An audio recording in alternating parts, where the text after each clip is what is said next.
শীতকালের সবথেকে জনপ্রিয় যে এই জিনিসটা পাওয়া যায় সবথেকে বেশি, সেটা হচ্ছে ফুলকপি। আর আমাদের বাড়িতে ফুলকপিগুলো এনেছিল অনেক কটা। এইগুলো হচ্ছে ছোট ছোট ছিল বলে এরকম বড় দুটো ফুলকপি এনেছিল। তো সেইগুলো দিয়েই আজকে ফুলকপির পকোড়া হবে। তো তার জন্য এখানে ফুলকপি কিছুটা কেটে আর সেদ্ধ করে নিয়েছিলাম। আর সেদ্ধ করে নিয়ে এখানে যে ব্যাটার মাখিয়ে অনেকক্ষণ ধরে রেখে দিয়েছি। তো এইগুলোকে ভেজে নেব।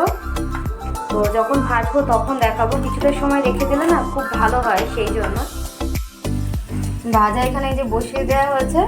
এই কটাই হবে। আর সন্ধ্যাবেলা চায়ের জন্য এগুলো করা হয়েছে। তো চা দিয়ে আর পকোড়া, এগুলো ভাজা হোক ততক্ষণ।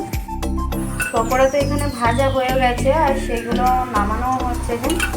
নামাতে থাকুক ততক্ষণ। এখানে আনা হয়েছিল রাতে খাবারের জন্য মাংস। তো সেই মাংসটা একটুখানি ধুয়ে পরিষ্কার করে নিচ্ছিলাম, সেই জন্য আর ভাজাটা পুরোটা দেখানো হয়নি। তো এইগুলো ধুয়ে পরিষ্কার করে নিই। আর ততক্ষণে চাটাও হয়ে যাক, তারপরে চায়ের সাথে পকোড়া একসাথে সন্ধ্যার টিফিনটা করতে বসবো। এর সাথে পকোড়াগুলো কিন্তু সত্যিই ছিল খুবই টেস্টি, কি বলবো। আর দেখতেও ছিল খুব সুন্দর, দেখলেই বুঝতে পারছেন কতটা সুন্দর।